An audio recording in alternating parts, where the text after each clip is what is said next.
intend to generate revenue within your own community. Taxpayer dollars are being generated through these home ownerships. How many have you built so far? We haven't. We'll be getting here with this program. Okay, now, when the money comes from the federal, what's good first? Right, so the bank is gonna apply for these dollars. Who gets the money first, the county? No, County doesn't get the money. no, so we're going to partner with financial institution. The financial institution is going to apply for this program, and then we will administer, the program, and we will do all the construction and do the reporting back out. So basically, this is all top right now. This is all preliminary work, yeah. So it's beginning. Beginning, so the application is gonna be filed in August. How did Jeanette in New Kansas fits in with us? What do you mean by that? Meaning that they're all three of them are pretty much on the same level. I'm sure you understand what I'm saying, in terms of income, minorities, and how they face or distress. Now, I know that New Kansas just picked up a company that's going in there with 300 and some employees that's supposed to be coming in. So where's us lay, where are we? 1, 2, 3, or we're last, first, second? Well, Monessen, this program is a new program that WCA is going after, right? This is different funding that we haven't gone after before. So for us, this is our first time going after these particular funds. So this is new for us here.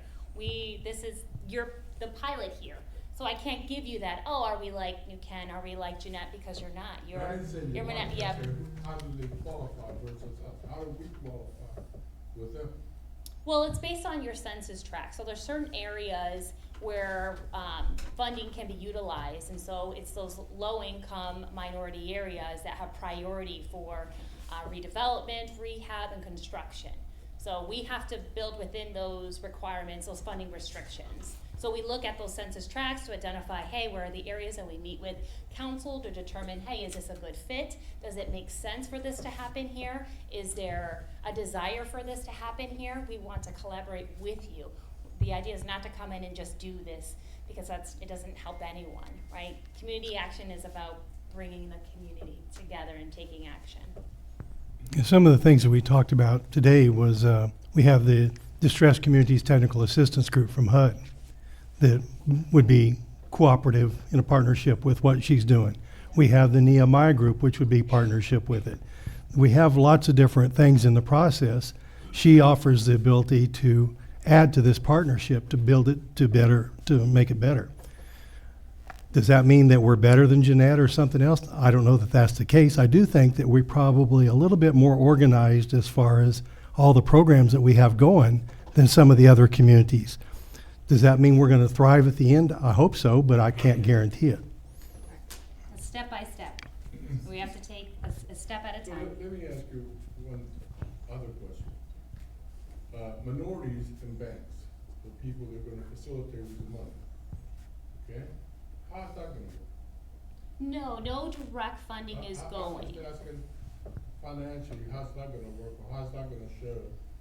So say you build a house for $7, and the person is low income and a minority, which maybe never had a loan, never dealt with the bank. How's that going to work at the real world? So it's not just minorities in the essence I'm of. asking for minority at this point. I understand if you got cash, or if you mediocre, you fine, you'll see something. If you're a minority and have no cash available or never had any home prior to that, how do they go about applying? Do they look at see what color you are? No. See what country you come from? So there has to be an interest first. We have to have an individual or family that's interested in home ownership. So WCA will wrap the family around with services. We have homeowner education, financial management services. So the whole idea is not just to build these houses and try to put people in them. The idea is for sustainability, for lifelong success of home ownership. So we have programs, we have mortgage counseling, housing counseling, money management services. So it's this whole comprehensive array of services that we hope, that is our goal. Our hope is that we will wrap these families around or individuals around with these services and have the sustainability of home ownership. So in regards to who's gonna fill these houses, who's gonna go after these mortgages, well, I just don't know yet. I mean, we have requirements of basic eligibility of folks that can apply for these mortgages, and we're gonna work with the community to try to identify individuals that it makes sense for them to come into home ownership. But that's gonna be on your community, right? This is where we need your voice. This is where we need you spreading the word, saying, hey, Joe, I think this might be a good fit for you. What do you think about home ownership? Go talk to Shelly at WCA. She wants to help you. It's gonna be something like that. Shelly, do these people have to be employed? Well, you're gonna have to have some type of income to be able to pay your mortgage. Like, cause Shelly, cause I know Westmoreland Community Action, they've done this for years, like 30, 40 years, cause I know I went through PHFA, but the Community Action set up, you had to go through classes Right. and everything, you know, and then they're gonna give you a mortgage to a home that you can afford to keep up to date, cause they're gonna give you a mortgage that you can't afford. Right, it doesn't make So, they sort of look at how much they think you can afford, and then they set that mortgage so that you can make that payment. And, you know, the classes are great, I know people have done it, and, it's like, I think it was like 6 weeks or something, and then, they give you the down payment, the closing cost, and, they help you do it, and get the home, and then once you get the home, you just keep that mortgage, and it's yours. Back in the day, I went through it, so Yeah, I so did was I. one of the individuals that So did I. went through the homeownership program with WCA. On last month's meeting, he was here, and he spoke eloquently about the, plan, but he also said something that got to me, is that he's been coming here for many years. And it's still nothing happened. So what makes you say something's gonna happen, and this is your first trip here? Well, we're gonna do our best. We're gonna go after the application, and if we get the funding, then I'm gonna tell you it's gonna happen, because if the funding comes, we have to. We don't have a choice. We have to draw down those funds. We have to build. We have a 12-month window to You do don't it. have to build in Monessen, right? No, we have to build in Monessen. Okay. We have to. So it will happen if we are awarded the You can funds. say that, can you put that in writing? I sure can. Yeah, I mean, Cause the application is actually for Yeah. us, correct? the application For would us. be for this census tract in Monessen. So yes, that's, All I ever said, yeah. if you could say it, Yeah. write it, sign it, and date it, and we'll come back. What's the location you're looking at? so the census tract is 8052 and 8054. Which is, It's the same ones that the county's doing the demolitions in. oh, okay, okay. And here would be my thought. I've been involved with Blight for years. I've seen similar projects. Do you have an idea of what your spec home cost, the average cost would be for construction?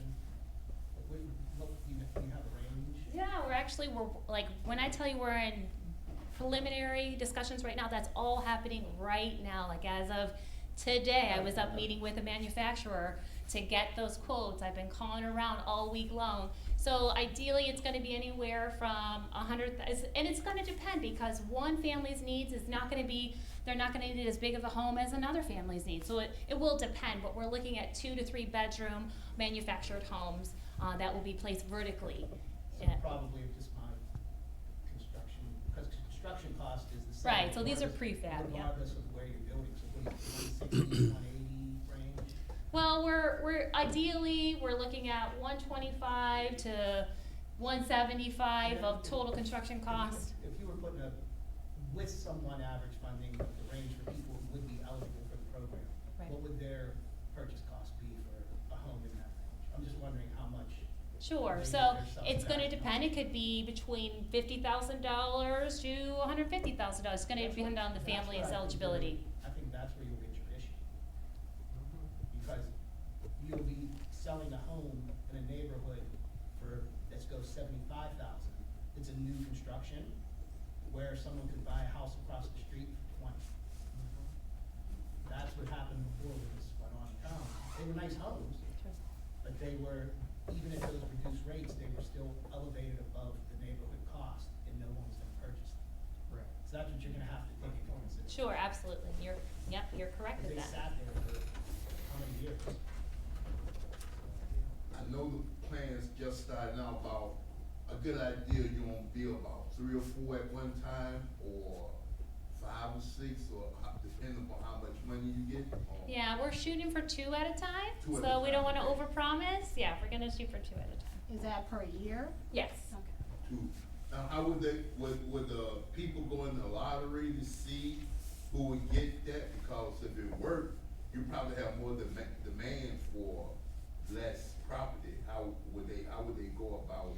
I mean, that would be a great problem to have for us if we have a lot of people putting their hands up and saying, hey, I wanna apply for this mortgage. So we'll see when we get there. Okay, just as you go, okay. Yeah. I just looked up the area median income, the AMI thresholds. And so for the Pittsburgh Metro, a one-person household, 80% of AMI, this is from 2020, which is a little dated, is 46,500, which, you know, for a single person, 80% AMI, that's not exceedingly low, right? Just wanna give that clarity to what we're talking about in terms of income. Yeah, but it's less than this, Right, I would say we're probably cutting out okay, about so you half. can't use that. These are the figures that are allowable for the program. Yeah, but in So if reality- somebody is below that, if they're still within the 60 to 80%, 60% is 34.9. They'd still be eligible for these homes. That's the only point I made. I think the majority is like the third. Well, the homes in what neighborhood you're building, will they be comparable to the style of the homes that are already in the neighborhood? That's our goal, right? We want continuity of the Right, neighborhood. because That was would an be our issue goal. with the other homes. Right. Okay. Great, well, thank you. You gonna give everybody your email and things like that? Sure. Yep. It's really long. I mean, if you want me to say it to you right now, if you need it for minutes, I can. Or But just write it down and I'll make sure Perfect. everybody can, they can copy it. If you write it down, everybody can copy it. Okay, Yes. excellent. How about that? I'll share this. Thank you. Yeah. I'll keep it here, okay, so. So Brian, could you give us a little synopsis about where we're at with the demolitions here in Monessen particularly? Yeah, just trying to find those numbers. I don't have like the actual numbers in front of me. Well, but give us a synopsis of what's going on. Hello, everyone. My name is Brian Lawrence. I'm the Executive Director of the Westmoreland County Redevelopment Authority and Land Bank. And what Shelly was talking about, we would be partnering with Community Action on that activity. In the past year, we've purchased 30-some properties that needed to be demolished within the qualified census tracts of Monessen as part of the American Rescue Plan demolition program. So the county commissioners awarded us $10.4 million to address blight, blighted, vacant, tax delinquent, abandoned properties in 7 communities, being Monessen, New Kensington, Arnold, Jeanette, Greensburg, Penborough, and Vandergrift. Obviously, I think we all know that it is the most severe. The number and I would say severity of blighted properties is the worst in Monessen. So we're doing everything we can to acquire properties, to have them torn down and have them repurposed. We worked with the students at Carnegie Mellon University. I thought they were going to be here tonight. Me too. So I was hoping to be there to give them moral support, basically trying to figure out what can we do with these properties once they're demolished. I think, sir, I'm sorry I didn't catch your name. Frank? Frank was pointing out the markets in Monessen, right? They're very depressed. The real estate market is very depressed. We have some data that suggests in the places that we're doing this work that the average home value is about $50,000, and it's probably in like individual cases even below that, and it makes it very difficult to do these types of things. It's part of the reason why blight and market values have this negative relationship. The more blight you have, the lower the property values become, and it becomes more and more of a challenge to see market rate investment. That's why the community action efforts are so vital, because to get market rate housing in these neighborhoods, the appraisal gap is sometimes $140,000, $160,000. So subsidizing that will have a lot of value. So backing up again to what our efforts are in the community, we've torn down, I think, 10 properties so far, if not more. They're just not finalized in terms of, they're just not finalized in our terms, which means The final retainage has been paid to the contractor. Obviously, the Mon Valley Independent Building was a big one. The Fifth Street Hotel was another big one. A number of properties throughout the neighborhoods. So our plan is, there's about 380 properties in these qualified census tracts that need to be coming down. Our attempt is to do all of those over the next 4 plus or minus years so that we can clean up these neighborhoods. Ultimately, Blight becomes a predeterminant of anybody's interest in making an investment in your community. When someone wants to open a business or move to your community, they don't want to be near all of these properties that need to come down. So this is our intention, and this is from the county commissioners, is to get rid of this stuff so that you can start with a fresh slate. Now we have to figure out, okay, what do we do with all of these vacant lots? So next June, or this coming month, in June 15th, I think, June 15th is your next town hall, is that right? Yes. Yes, so June 15th, we will be back here with a consultant that we're working with to figure out what are the things that your community wants to see on these vacant lots. Certainly, some of it could be new housing, as we're working with Community Action. Some of it could be side lot additions for neighbors. Some of it could be a new public garden. Some of it could be, I don't know. We're trying to figure that out with you in hand, because this is your community, right? At the end of the day, we need you to tell us what you want from these properties. Sir? Yeah, one big issue here, do you have any say-so with the contractors? Because what they're doing is, they're knocking it down, and then they're burying all the rubble underground. So we have, So whoever's gonna get that property is gonna cost them just as much money as it costs the contractor to knock down the building. So what are you doing here? You're starting what? You're starting in a minus position. so we have very strict rules from DEP about what our fill material can be. Did you see the property that you just referred to? There's rubble underneath. It's not just rubble. Well, it has to be to a compactable density, right? If you're then nobody Yeah. can build a basement. And if you're gonna build a basement, then you have to dig it all out. Well, You have to dig out dirt too. well, I mean, I did a backyard project a couple of years ago, and I was pulling rocks out of my soil that were there since God created Earth. They're about that big. So I mean, It's better than the ones that we knocked down over yeah, here. right. I'm sorry. It's better than the ones here that were knocked down. There's more than dirt there. Well, those are not brick- properties that you've knocked down either. Oh, okay. Well then, yeah, I don't know about that. Well, you just mentioned two of them. Well, he did Yeah, I'm in that hotel. the hotel and the Yeah, well, there's paper rubble newspaper. underneath that Yeah. hotel. It's just, it's not rubble, it's brick. Yeah. What do you call it? I mean, you gotta dig it out. That's gonna cost. Well, you- brick is that's just the like a basic rock, it's just like dirt. It digs out the Yeah, same way, it's it's like dirt. foundation. Talk to a contractor. He'll I- go over we have. $50,000 to dig it out. We have. Oh, no, who?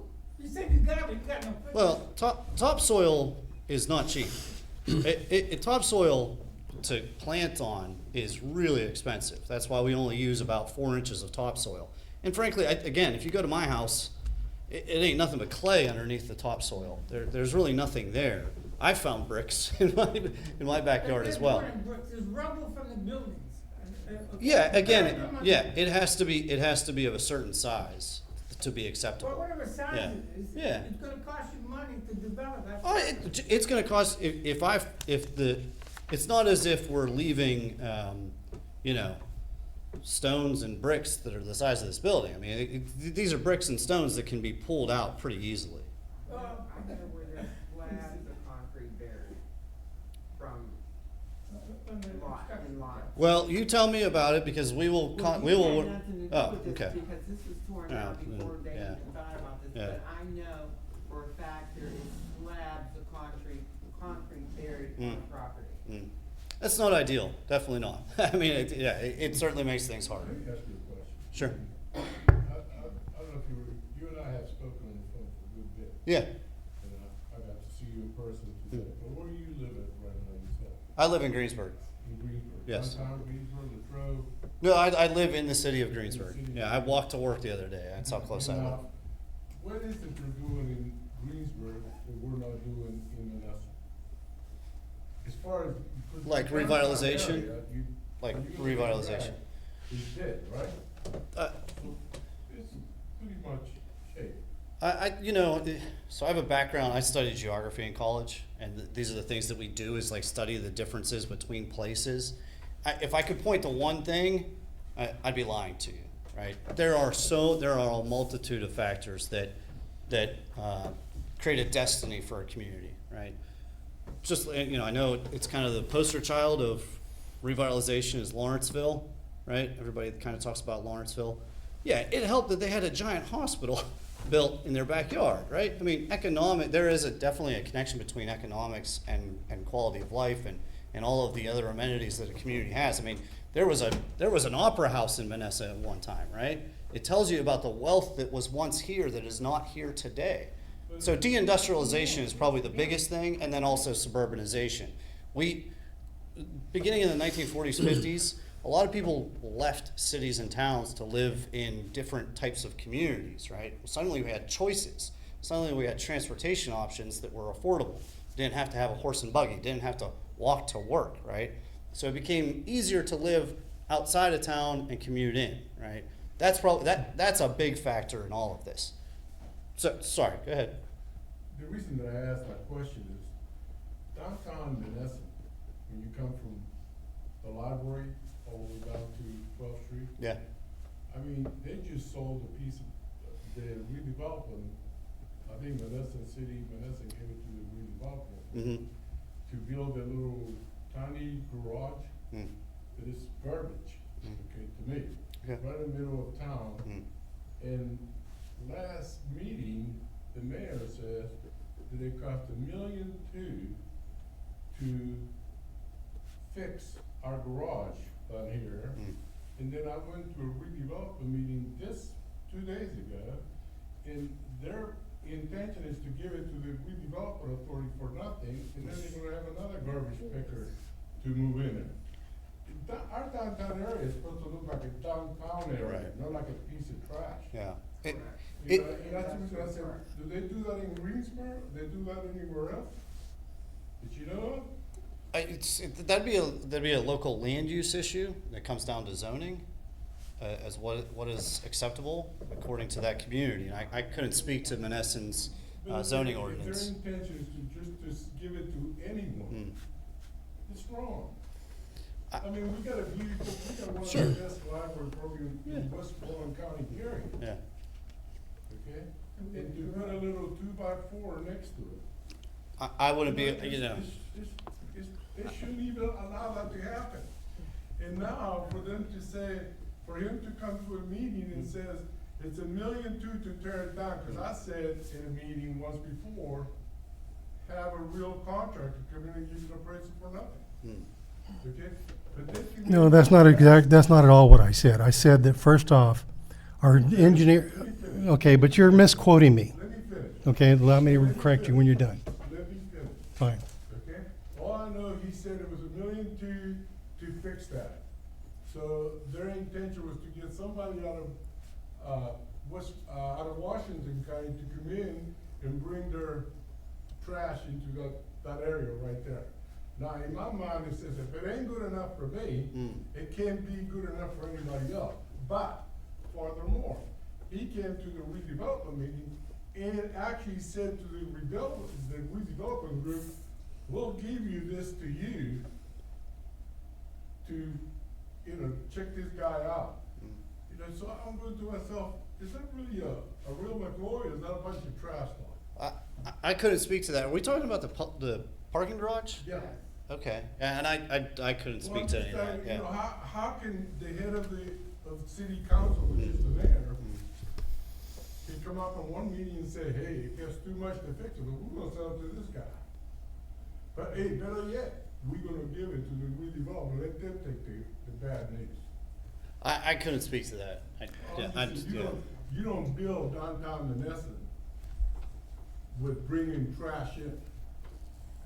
You want the downtown Monessen to look like a downtown area. Sure. Like it used to be. Sure. Yeah, well, yeah, and that is challenging, this idea that we can make it exactly like it was 50, 60, 70 years ago. Yeah, you can make it better, sure, yeah.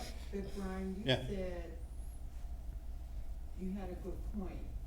You live in downtown Greensburg, and I'm up there a lot because I go to the museum. I Mhm. just love it.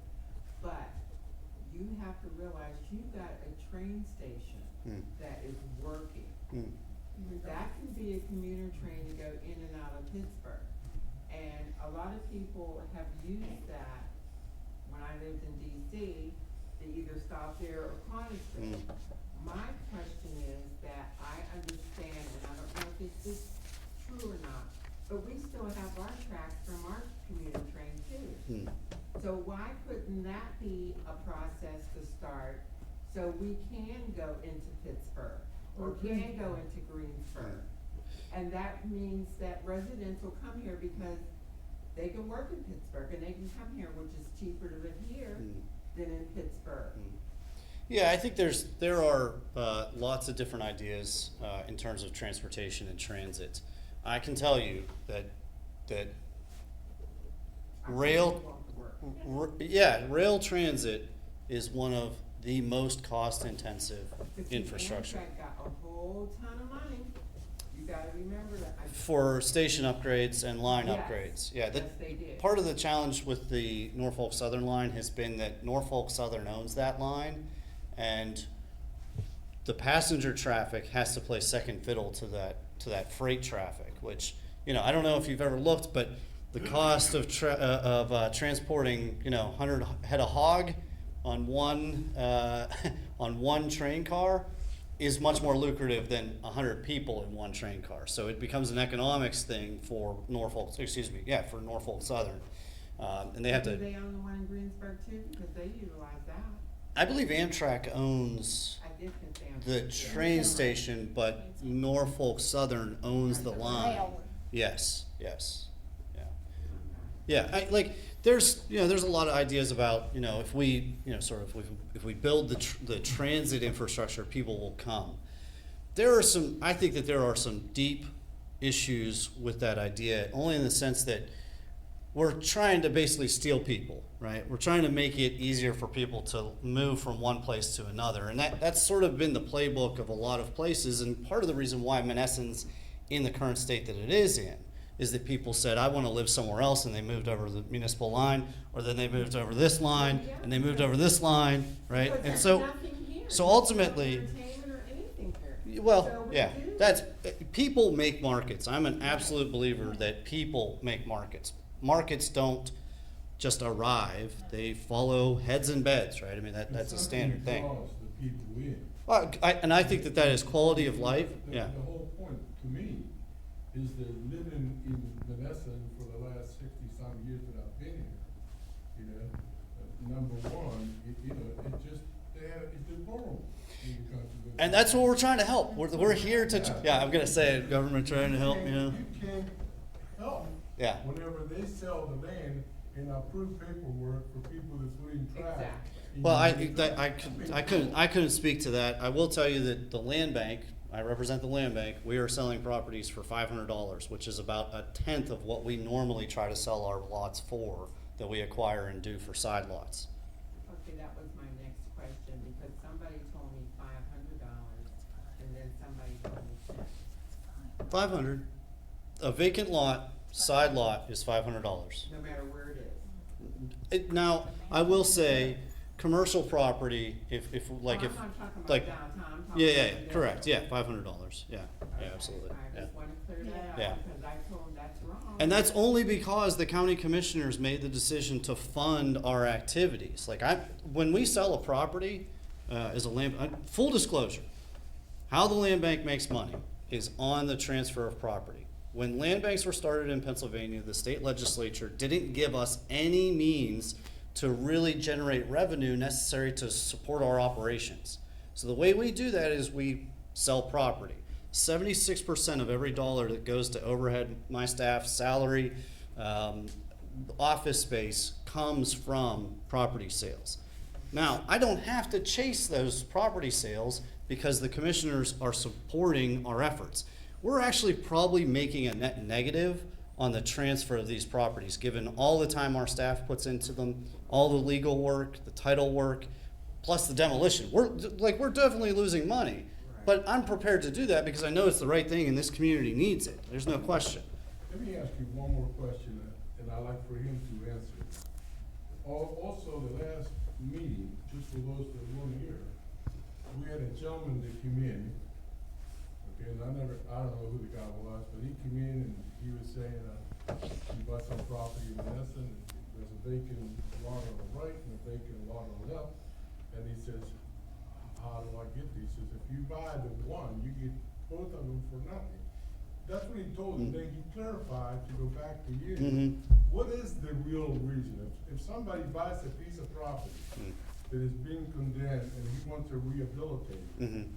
and there's an empty building on the left or an empty lot on the left Yeah. and an empty lot on the right, Yeah. what does he have to do for him to own both of those lots So if he owns the lot in the middle, in the middle?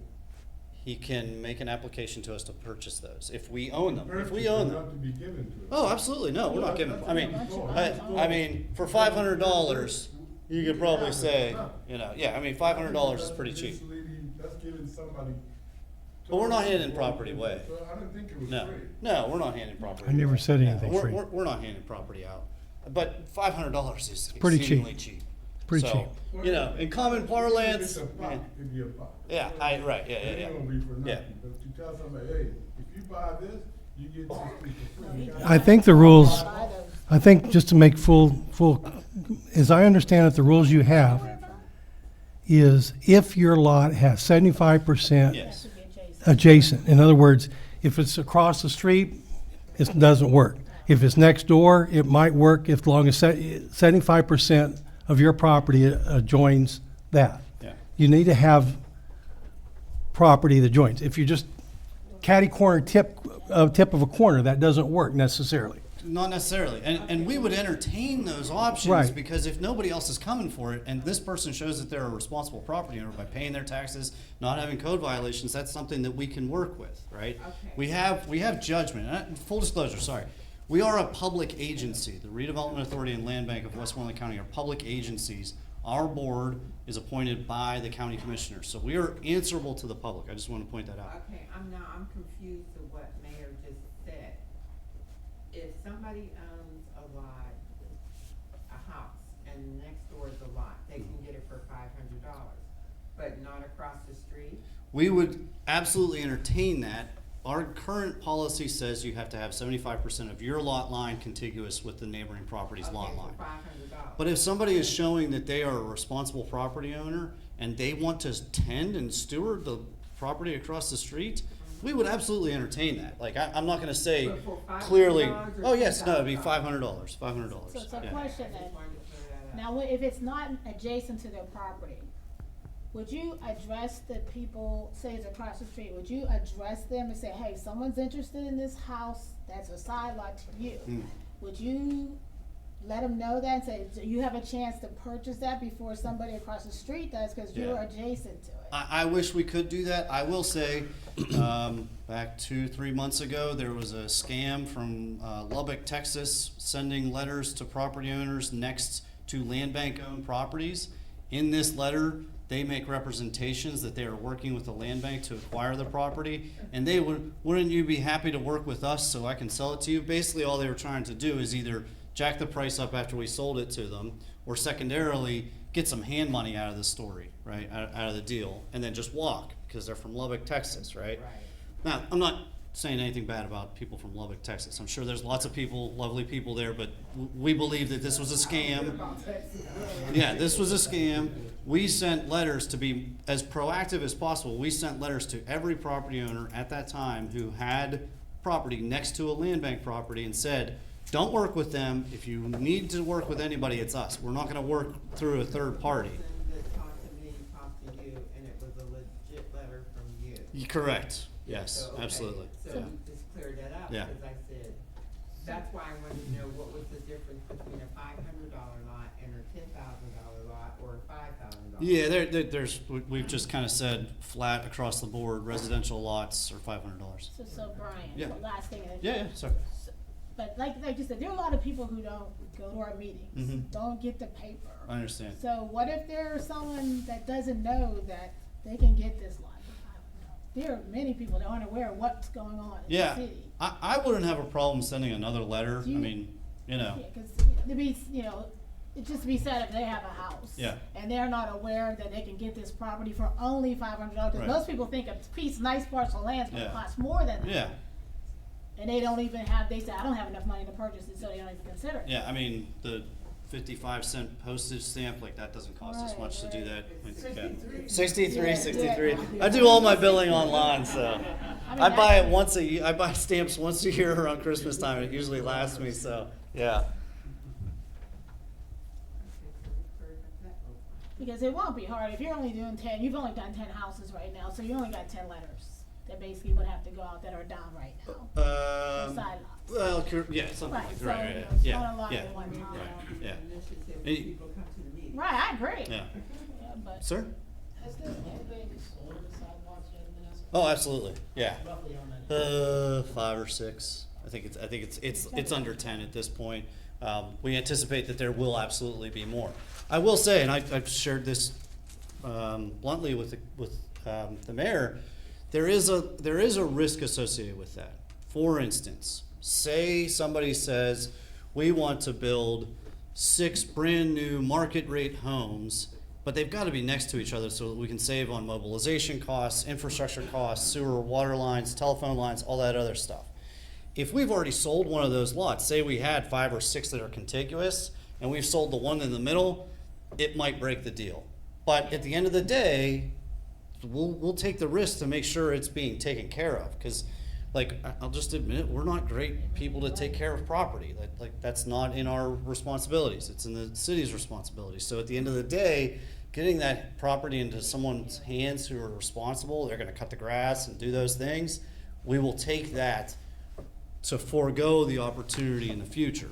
Because it is somewhat a limited opportunity for someone like that to come in and say they need 5 or 6 lots contiguous. Not that it matters, but were most of the ones that the land bank acquired repository? No, in fact, we're actually getting ready to acquire a number of properties through the repository. The sidewalks weren't, they were. Most of them were at judicial tax They sales. were still. Yes, right, yeah.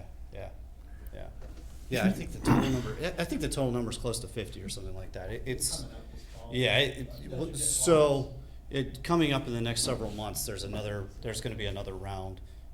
And, you know, these are properties that you all have been looking at for 5, 10, 15, 20 years that have been sitting there rotting before your eyes. So, you know, we're taking these properties on so that we can get them demolished, because we can get a property demolished 4 different ways through consent.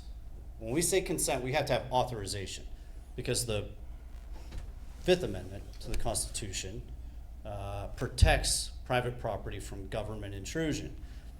So I can't just take a bulldozer and roll down the street and take down 5 houses. I'd love to, it's needed, but I can't do it. So I have to have consent. I can do that 4 ways. 1, the owner can say, yeah, I'm done with this thing, I've moved out, I'm happy to see it torn down. 2nd is local legal action. I think the mayor and the solicitor have been working on that, and the code enforcement officer have been working on that. That's taking local action to have these properties torn down, meaning getting the consent necessary. 3rd is land bank ownership. That's been our most fruitful step so far, because there's so much tax delinquency and so many properties that are ripe for judicial sales. And then the 4th option is what's called conservatorship, where we would have to file paperwork with the courts saying that we get time limited and scope limited authority over someone else's property to have it torn down. So we're sort of in this phase right now of going after low-hanging fruit. Properties that are tax delinquent, that are coming up for judicial sales, we're taking those down as fast as possible. We will be relying on local legal action to move these properties to get the consent. We've had a number of property owners say, I'm happy to give it away, I'm happy to, you know, donate it to the land bank, or just give you the authorization to tear it down. I have one question, a little bit up in the air. You mentioned the Valley Independent, and I know you guys said it's part of tearing it down. Yes. How the individual that owns that ground, even though you guys tear it down, and I understand the reason behind it, you got units, so that was an emergency Yes. situation, but we had to tear it down. But he ends up with an empty lot that he still belongs to you. How that happen? Believe me, it kills me. It kills me. I wish I had a better answer for you. There are two schools of thought when it comes to taking a liability off of someone's property. The one school of thought is, we've improved the community. We've bettered the place, right? In that case, a lien would not be a good thing, because it just basically puts that property under a glass dome, right? That lien would be worth, I believe it was $70,000 to tear that property down, if I could remember correctly. $70,000 on a property like that, it ain't gonna move. And anybody who's legitimate is gonna do a title search when they look at that property and find a $70,000 lien on it. They're just gonna go right past it, right? The other school of thought is, we need to hold these people accountable. I'm somewhere in between. There's a property in my neighborhood that was torn down, and because the city was in the state's CDBG program, they had to put a lien on the lot. That lien sits there. That property sits vacant today, despite both owners on either side of that lot saying, I'd be happy to take it, but I'm not gonna pay the lien of $15,000, $20,000, $30,000. And I can't blame them, right? So you have to, there's a lot of judgment at play there. With this program, we don't really have the authority, because it's federal funds, to say that we're gonna put a lien on the property. It is challenging, I don't like it, but there are circumstances that are beyond my control. Also, there's still taxes on that building, lots of taxes on that building, some $35,000 worth of taxes. So the city, the county, the school system all have something to say about what happens to that piece of property. If somebody does come in there and say, I want to put in a Whole Food store as an example, then they could go before the city, the county, and the school, and the taxes could be arranged to work with them in order to make it accessible. But in the meantime, the owner of that land can't do anything with it with all those taxes on it. He's hamstrung too. He may have a vacant piece of property, but he still owes $30-some thousand worth of taxes. So it's not that he's got a free reign. Mm-hmm. The city, the county, and the school still have a lot to say about what happens to that property. Yeah. And if he wanted to donate it to us, we could have those taxes exonerated and then work with a new property owner to have them transferred. I guess he still owns that piece of property, Yeah, even though he got a ton of liens, and he does not have to give it up. that's true. And that means that no one else can build there until he gives it up, right? Yeah, that's true. And So, I mean, yeah. It does have a two-story.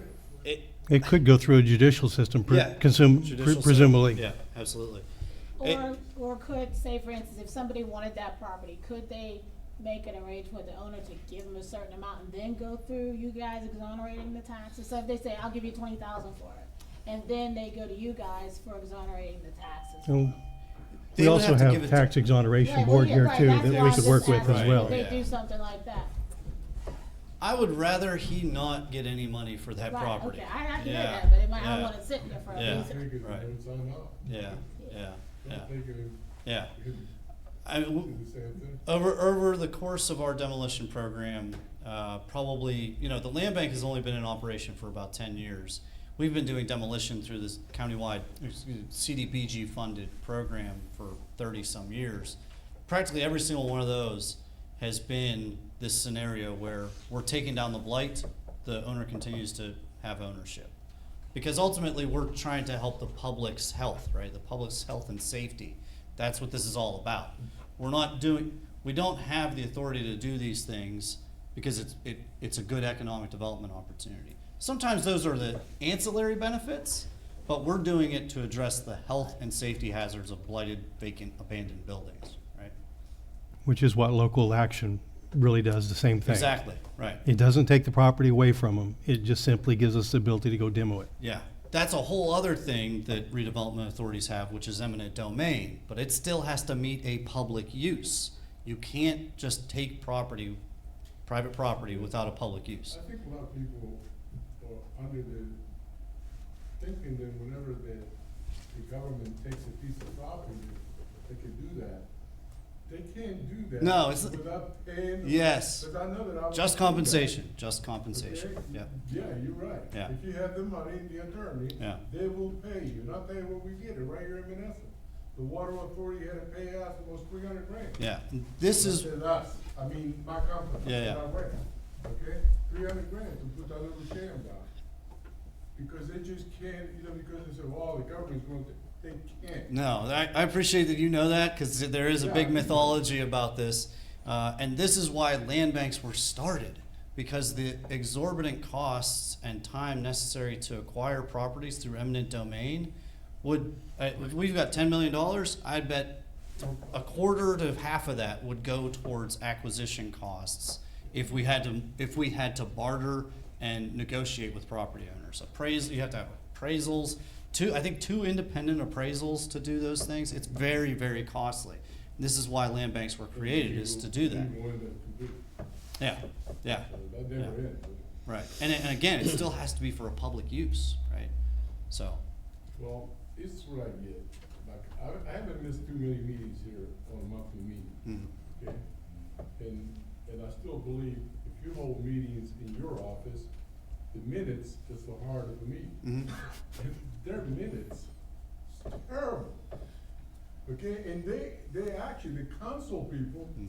I know, I went to Monessen, I wasn't born in this country, but I learned how to speak English through, thank God, through Mr. Herhot, the old man. Mm. And this guy's sign off on items that has never even been said. They skip the whole minute, and they think that they can get away with it. They can, sooner or later, hell, we'll catch up with them. Well, And those, you can laugh there, but I'm telling you the truth. Council looks stupid when they sign off. I think, Even though they say read it for 5 minutes. Yeah. Now they're forwarded to us ahead of time. Pardon? They started forwarding those minutes to us ahead of time to review them The minutes that I have read, since you guys be putting it out, it's trash. now. They're not complete, they're not complete. I would say that minutes are a summary and encapsulation of conversation. Right. Many small local governments cannot afford a transcriptionist who would word by word, letter by letter. I'm just pointing that out. I think that there is an expectation that municipalities do that, but transcription costs are very exorbitant. And you have 2 meetings a month? Right. Yeah, so it'd be a very sizable cost. I work for a public agency. We're required to take minutes and record them and approve them and post them. I've always said this. Yeah, If you're not gonna do the minutes correct, and you got a movie that is being done, then make the movie as part of your minute and sign off on it, Mm. not on fake notes. yeah. I'm just telling you, because, it's very important, because at the end of the day, a lot of this stuff is gonna come out, and then you're gonna find out that, oh, it's not gonna cost you guys any money, but you're gonna pay legal fees for doing the wrong thing. Minutes are an art form. They are a form of art, they are not a science. I'll admit that. I've taken minutes for public agencies. It is an art form, not a science. I'll just note that. So Brian, where are we at in like the balance of the 10.4 million? There's still a lot left. Probably the most sizable demolition we've done so far is the Advanced Furniture Building in downtown Greensburg.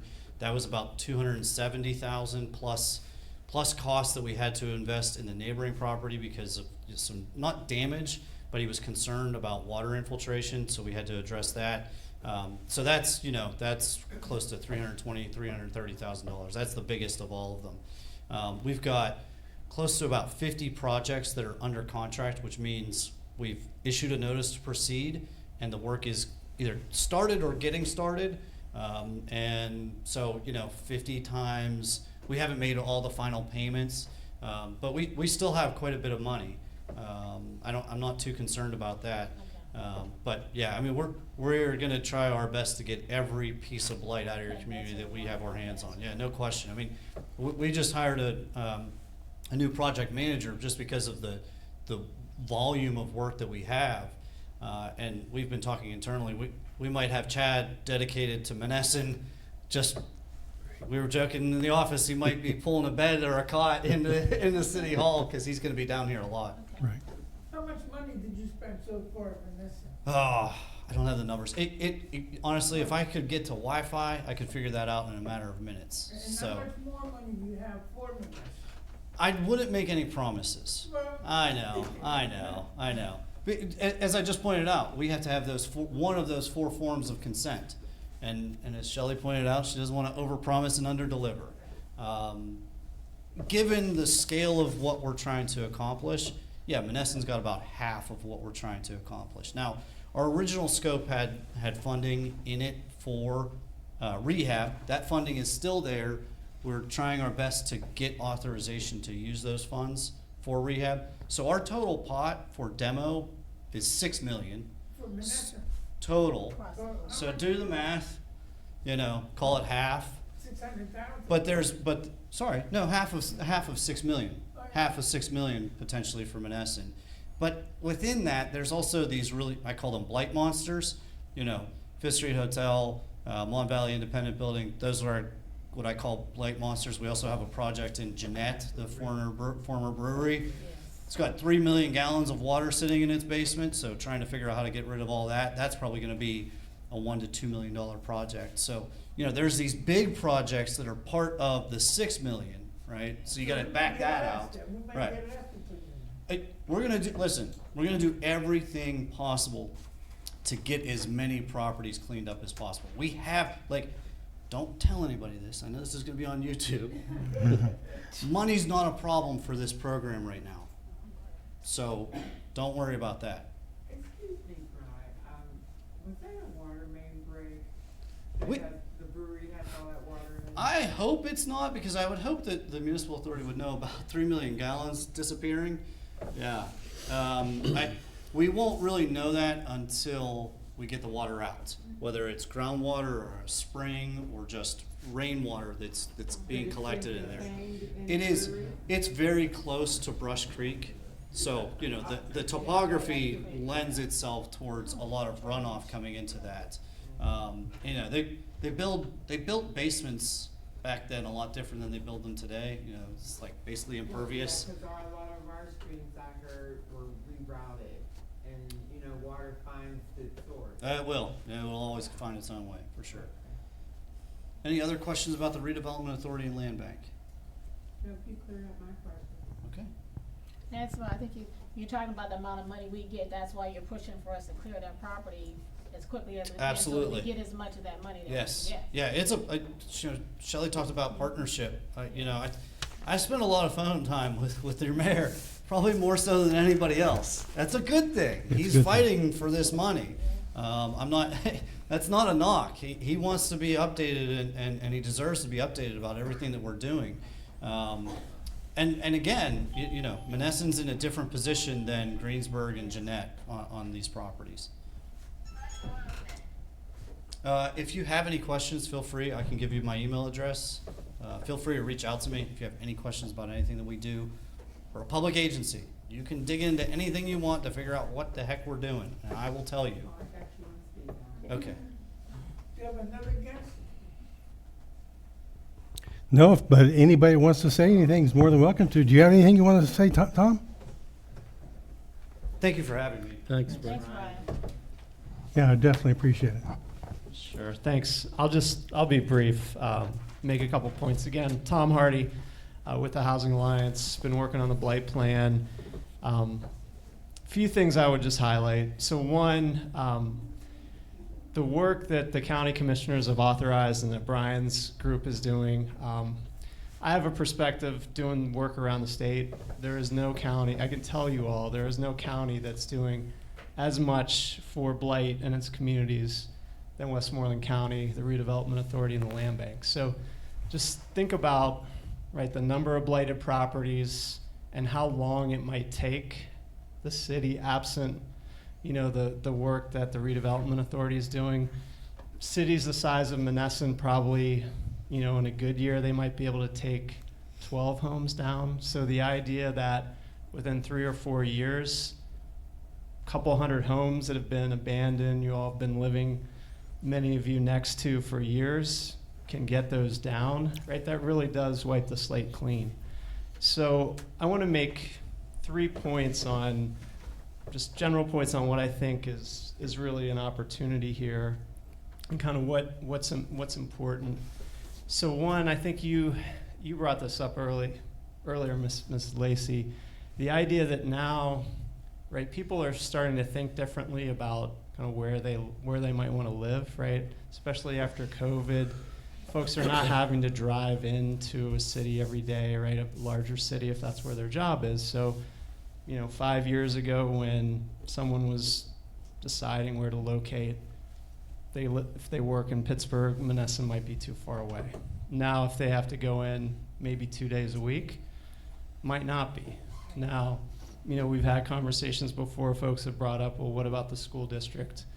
Well, not everybody has children, right? Not everybody is going to be necessarily worried about that. So when you see prices for homes rise in this region, right, and you look at where can you get a brick home, a solidly built home that's affordable, right? Places like Monessen start to look better for folks. So there is an opportunity that I don't think was here a couple of years ago. And then I know we've talked a lot about downtown, and a lot of you have brought up the state of downtown and how that's important. And I think there's also an opportunity there, in that you do see companies that are looking for, right? They're looking for available space. They're looking for affordable, available space, and they might not be a business where you need a ton of foot traffic. I'll give you an example of a business. There's a business in Braddock, up the river. It's called Studebaker Metals. What they do is they make jewelry. They literally bang it off of anvils. They sell it on the internet across the world, right? They don't rely on people walking in every day to sell stuff, but they need space. They're attracted to a community that's got a lot of history, right? Which you have here. Nice old brick buildings, right? So there are opportunities that are, that might not have been here a couple of years ago that I think you can capitalize on. What are some of the things that are important in terms of turning that into reality and not just having that be talk? A couple things on that front, right? Having a vision, having a council community that's all kind of rowing together, rowing in the same direction. I would say that's the first part. The second part, and again, getting back to what we talked earlier, is having site control, right? Having available properties to actually do development, right? And so we know so many of these properties historically might have had, 20 years of tax liens, right? Tangled titles. Well, now with what the land bank's doing, right, we can clean those titles, make those properties available, and then the land bank as your partner, right, can work with you on, if you have businesses that want to come in and need a site, well, now you have a site where you can point them to, where they can go. Then the third and final piece, I would say, is capacity, right? Having a group or partners that can actually do the work, right? Do the work that's necessary. So I think one of the things that the mayor and Mike and the council have been really successful is looking at different partners and how to bring that capacity to town. So one, Ray, you spoke earlier about Westmoreland Community Action. So again, a staffed agency, countywide, has that capacity. The other thing that I know we've talked about, hasn't come up tonight yet, is the Nehemiah CDC, right? So having that group, does it have staff yet? Not yet, but that's something that can happen with funding that can be arranged. Because if you look at communities where they've successfully been able to turn things around and start to revitalize, one of the common threads, right? Not every story is the same, but you do see usually a local group that's been working there and been working for a number of years, because this stuff takes time, right? And you heard a little bit about the demo process. So when you look at a building that's coming down, that might just take a couple weeks, right? What you don't see is the work that Brian, his staff, the legal department, it might have taken 6-9 months, right, to clear the title. Then it takes 3 weeks to go down. Same thing with a lot of this development activity. You gotta have things in place, right? Zoning code, that's another thing that the city has worked on updating. So a lot of work, I guess my point is that a lot of work kind of behind the scenes maybe that's not necessarily visible when you drive down the street has happened. So I think that sets the stage for more redevelopment. So those are the points that I would just like to make, and yes. You always present all these probabilities, possibilities. There's an old saying, a bird in the hand is worth two in the bush. And I'm gonna tell you something. Everyone is banking on agencies, government groups, relationships. People need 5 things in order to embrace a community.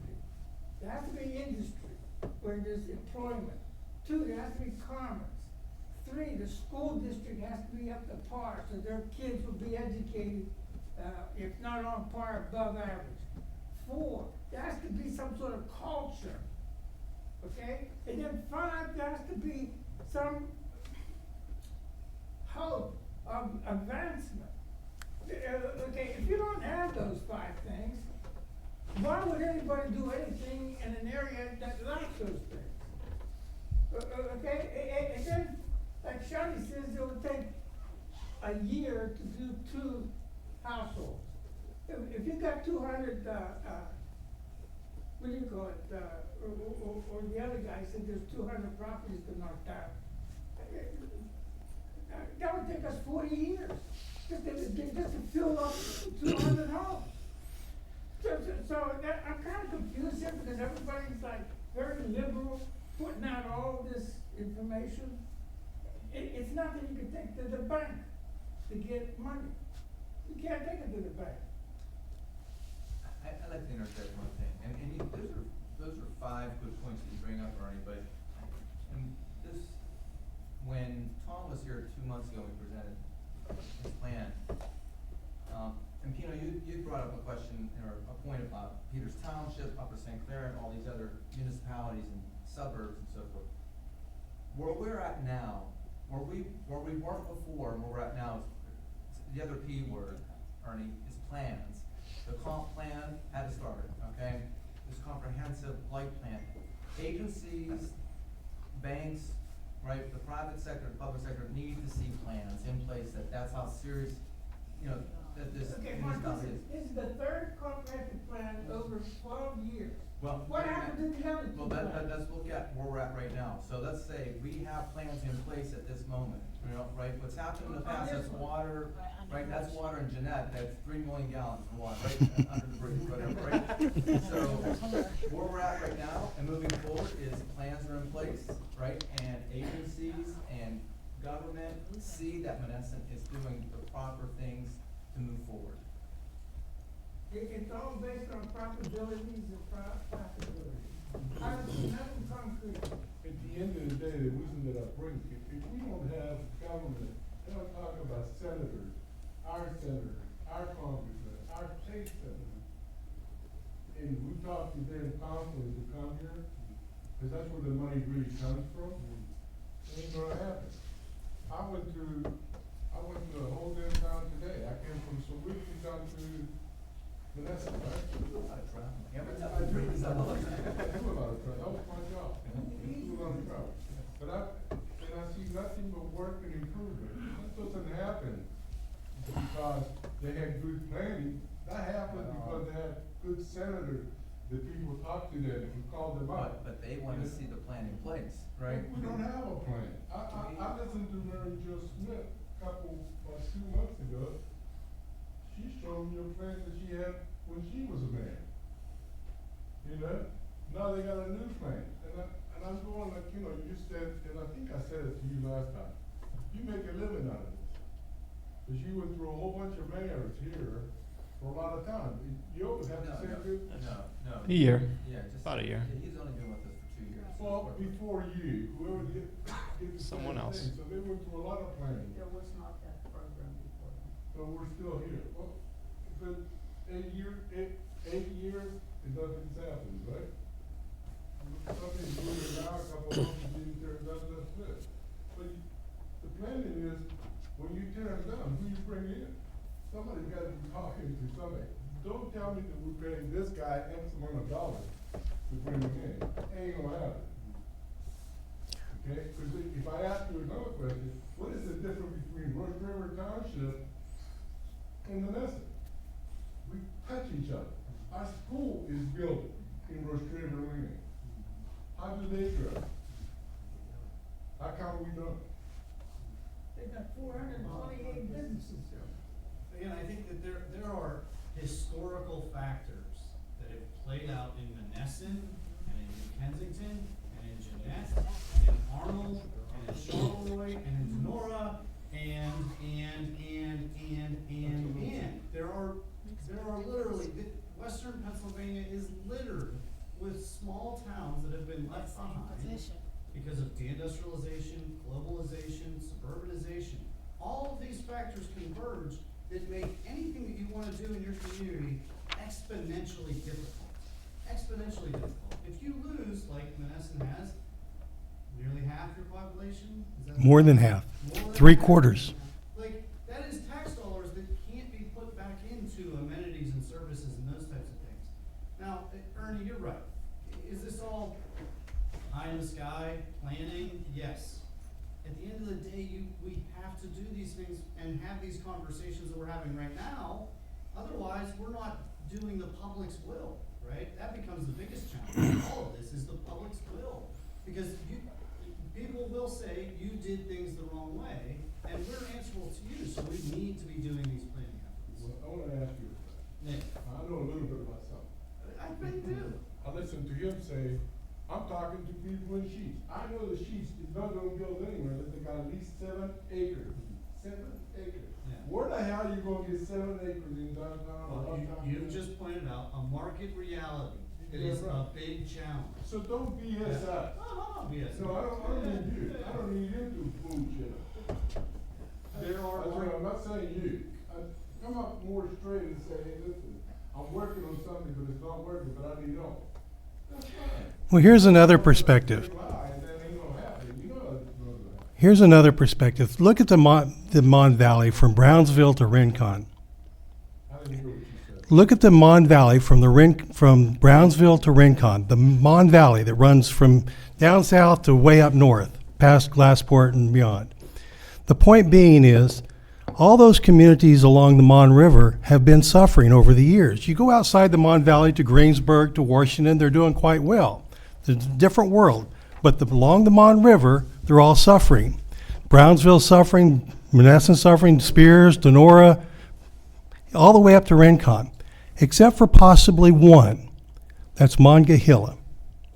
Monongahela, I went up to Monongahela and I said, what is it you guys do up there that's different? Why is Monongahela a thriving community? The city's busy, all the retail's busy, downtown's busy. It's just a busy place. And I met with the police, I met with the council up there. And basically, they came back to me and they said, well, first off, we didn't have the steel industry that left us. But they also said, you know what, we did have the supporting industries that supported the steel that left us. So they weren't totally immune to what happened up there. They're not telling you the facts. I lived in Monongahela for a long time. Well, Okay? First of all, wait, let me finish my story. Combustion and Liggett was running East Monongahela. Paying taxes too. What I'm saying is that Monongahela has been immune to a lot of the things that have affected every other community along the Mon River. Now, maybe that is all steel, maybe it's not. But when I sat down and talked to them, they gave me lots of little reasons why that might have worked better one way or the other. But what they really said was, they don't know who it was, but some 30, 40 years ago, somebody charted a course for Monongahela. And they all kind of followed that course. They had a plan, they followed the plan. And I said, bingo, you don't have all this fighting that's going on in every other single community between Brownsville and Rincon. Monongahela, they don't lie to people. Council's been honest all the time. And I try my best. I have no reason to lie to you. If you don't listen to the truth, I'm sorry, I can't help you, but that's the way it's going to be. I'm telling you, okay? Because I lived in Monongahela, I lived in Peters Township. And the Monongahela is doing quite well compared to all the other communities. And I came back to Monessen to watch it grow in my older year, and I said to myself, chance, but you don't have to BS. Nobody's BSing you. You don't have to. I appreciate your time for being here, and I appreciate for you calling me back when I called you. Because that's the way it should be. Even if we don't agree, we have to leave it. Does anybody else have anything they'd like to talk about? I just got one more thing to say. It's something that Mark and, Tom brought up. Mm-hmm. I think our school system pays the number one factor of who moves here and who doesn't. Because nobody can argue that. We got a lot of empty nesters here, because there's a lot of people that have had their kids taken out of Monessen High School because they're not getting a quality education. Or at least the perception of it. That's right. You're exactly And right. that's where it starts, so we, the public, Monessen, should get on the bandwagon and confront that school. Why aren't our kids getting the proper education that they need to carry them further in life? And I basically do not like how it's situated now, because I know the education that I got from that high school was better than some of the colleagues that I work with in Maryland, DC, and Virginia. They had 4 years of college. That's right. Small does not mean bad. So there's more. And our kids are coming out of school who cannot read, cannot write, cannot even do math. And I don't even have any kids. Nobody's going to argue with you. There is a problem. And the parents should be in an uproar about them kids not even know how to count and write and sign their name. That to me is a disgrace. If the school doesn't survive, the city's not going to survive. Correct. And vice versa. And I'm tired of paying taxes as high as they are, and our kids are not, it's not helping our kids. I agree. It's helping everybody that works up there. Their salary is too extreme. Yeah. I'm with you then, and you know what the sad part is? The number we have here, you don't even have that, half of the people that go to school board. There's too many people that have kids, they ought to be at that school board complaining Exactly. and arguing about, hey, my I'm not kids come here. blaming it all on the Well, I'm school. just There's saying, parents right, that that's should what I be mean, they involved should be also. there complaining and saying, we need changes, Yeah, but no one but comes, the when we went school there, there were system had two the people at the responsibility school too. board, right, there The was two. school system has Well, I the agree, responsibility. I agree, so they go and say, this needs to be addressed, this needs to be addressed, and put it on them to make some changes. The I- reason nobody's at the school board meeting is because the parents that already care have their kids out of the district. Well, There's still a lot should more go. to that. There's a lot more to It, that. it shouldn't just be about the parents who don't have their kids in there anymore. We all should care. And those who are able to go say, hey, I might not have any kids anymore, but I know my kids had a great education. We want that can continue for the kids to still remain. You know, it's not just about our kids. We forgot that it's not just about our kids. That's why. If we remember, everybody cared about us. It wasn't just our family that cared about us. So we can't say we don't have kids anymore.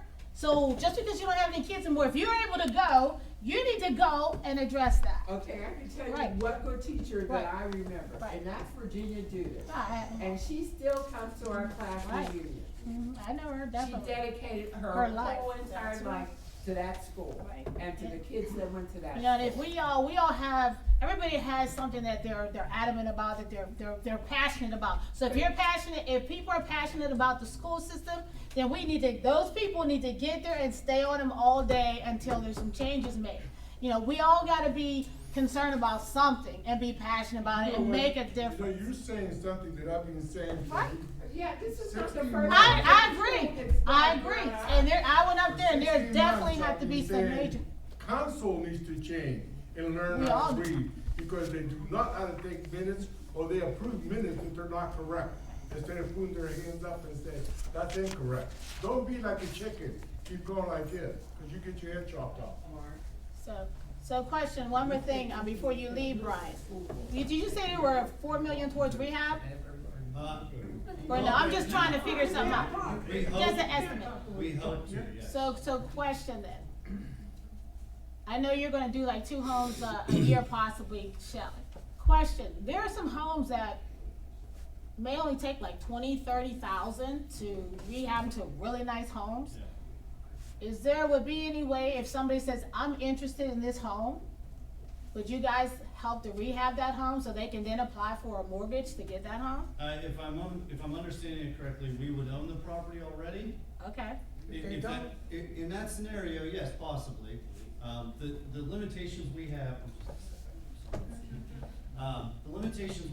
in terms of acquisition, it has to be blighted, it has to be vacant, and it has to be tax delinquent, or people can donate to Right. us. So if it is, then that's something that you could obtain. Cause I mean, there's some really nice homes that are built strong, structure and everything, and Yeah. it just takes, maybe, like I said, a few tens of thousands to rehab that home. I would say, It will probably take a little bit more than 10 or 12,000. No, I said 10, 20, 30,000. So I know homes basically on my street. That the people died and the kids didn't want it, but Okay. it's still in nice, but it needs some work. But if Yeah. somebody was come to you guys, we are. Come grab the mic. Yes, sir. We are very cautious about crowding out the private sector. If the private sector can do this work, they can do it better than us. Like, I'm a total believer that there are certain things that government can and should do. There's a lot more things that the private sector can and should be doing, right? So if there is a given property that is up for tax sale, that is not fully gone, right? we'd much rather have the private sector acquire that property and transition it into its next life. There is a new program on the horizon that we're going to be managing. It's called the Whole Home Repairs Program. We'll have $1 million, and we have earmarked that funding for roofs, gutters, downspouts, and windows. Because in our understanding, those are the things, when those systems begin to fail, that's when the house just disappears, right? As soon as the roof's gone, it takes about a year to 6 months, and that thing is completely ruined, right? So if we can help people that are homeowners get new roofs, windows, gutters, downspouts, that's a big help. It's only $1 million though, and it's countywide. That's a lot of roof gutters and so forth. Yeah. When did that program start yet? It has not started yet. We're getting closer to working with the county to finalize an agreement that would allow us to do that to do this program. It's not quite there yet. Just 2 weeks ago I had a conversation about it, so we're awaiting that. And I did, if I could, just give you the numbers on where we're at with all the funding and everything. 5 projects are fully complete. And when I say complete, that means the final retainage that we hold 10% of the given contract against contractors for demolition. Complete means that is out the window. We've done all of our paperwork. We're completely done with it. 12 of them are under contract, which means they're going to be moving here very soon. 7 have been bid. In terms of acquisitions from the land bank, we have 18 available for sale. 4 of them are under agreement, and potentially 33 to acquire, hopefully this summer. So now, I will say, these numbers change daily. So, if something's different, if you hear something different, it's because these numbers change literally daily. So I just wanted to point that out. Oh, and the total we've spent on demolitions thus far is $243,000. That's not bad at all. You've taken out a lot of homes. You talk about $1.5 million for Greenwood.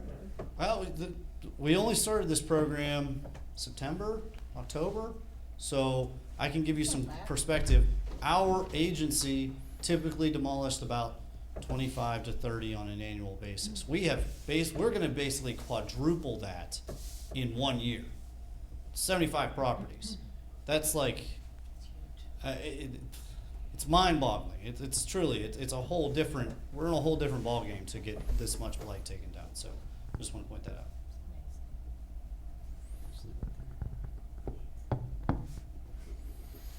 Anybody else have anything they want to talk about? Come up, grab the mic. Come, hand the mic back to her. 2 things. Compared to everything else, this is minor. However, I think that if you give pictures of military people on Perennial Boulevard, you should take care of them. There's some that are folded over, and a good breeze is going to take the daggone things down. That's the first thing. And the second thing is, when you sell a street sign to not put the street sign in primary place. My sister, who went to school here in Monessen, came to visit, and she goes, when did they change the name of our street? And I go, whenever they put up that daggone other street sign. I want it moved, please. Which sign are we talking about? The sign when you come over Hale. When you come over Hale to go onto Center Drive, Okay. I talked to you about this before. You see that sign, and then when you stop at the stop sign, you're just looking at the stop sign. You're not looking at Center Drive. You're looking at the fake sign. And I have people coming in the summer, and I don't want to have them confused. They're going to turn around and say, oh, I got the wrong street. I just want it moved anywhere. Move it down by his son down the street. I don't care where it's moved. I just want my people to know that that is not my street, and my street is the one on top of a stop sign. But I have a question too. Why were you putting street signs on top of stop signs? I didn't know we Why were. can't they just have if you're gonna change a street name, usually it's on a pole by itself, or a pole, if it's Center Drive and they renamed it another street, usually that other street sign is on top of Center Drive. Why would you put the name of a street on top of a stop sign?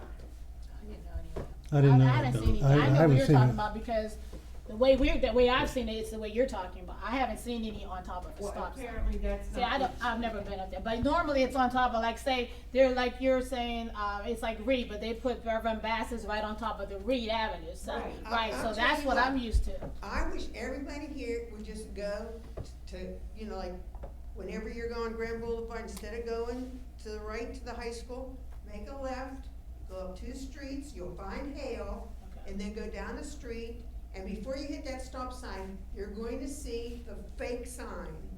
And then you're gonna, and it's dark, you're gonna come to the stop sign, and you are going to see that fake sign and the stop sign. You're not gonna look up. You're gonna think that that is your street. So Hell's not down there, the street's not, like Hell, that sign's not there where that's No, at? the one, when you make a left on Hale is fine. But the one going down the street by, you know where Nick Bolius lives, down that street there. Okay. Just go down and see what I mean. And that's why I don't want that there. Why isn't that? My sister did not know that Yeah, that's not. we still had our same name of our street. She said, when did they name it?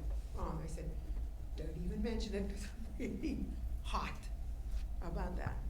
And that's, And why did they put that stop sign back on Third Street? It's not slowing down anyone. Because traffic was too fast. But it's from. And enforcement's been pretty strict up there as a result. They should not, all you have to do is keep a new speed sign. That stop sign doesn't need to be there. I was stopping anyway when it wasn't there. I was stopping. In which case it shouldn't bother you. You, right, you, but not everybody else. So now Me that too, it's but not there, everybody else. I'm going, and people went through it today. Cause they're not used to it being Yeah, there. they went through it. Yeah, hopefully, I think if, they're not used to it being back yet, so Well, hopefully it should if not the. be back there. They should just put up, and if you're going past the retirement home anyway, You so should it slow down. should be 15 miles. And it is. It's marked clearly 15 miles per hour. New sign. It's pretty clear. There's plenty of them. Stop sign is past that. Yep. So what purpose is this? It slows you It's down. not serving a purpose. Take it and put it somewhere else.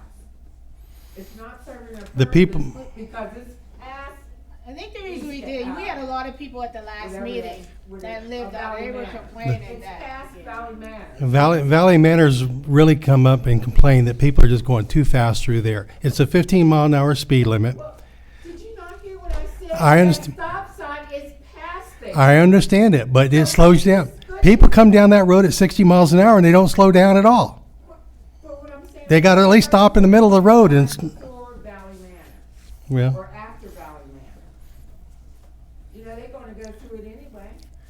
That- so why is it such a problem having a stop sign there? Just out of Why curiosity. is it a problem of putting up flashing lights or a